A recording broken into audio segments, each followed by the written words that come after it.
Carolina climate summary for yesterday, March 15th, 2026. Yesterday's high temperature of 77 degrees occurred at 4:06 p.m. There it goes.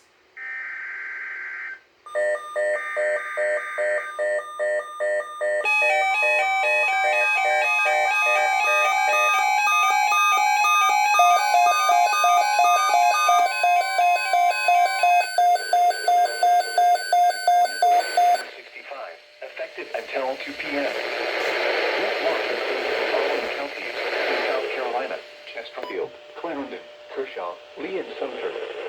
Remember, a tornado watch means the conditions are favorable for the development of severe weather, including tornadoes, large hail, and damaging winds in and close to the watch area. While severe weather may not be imminent, persons should remain alert for rapidly changing weather conditions and listen for later statements and possible warnings. Stay tuned to NOAA weather radio, commercial radio and television outlets, or internet sources for the latest severe weather information.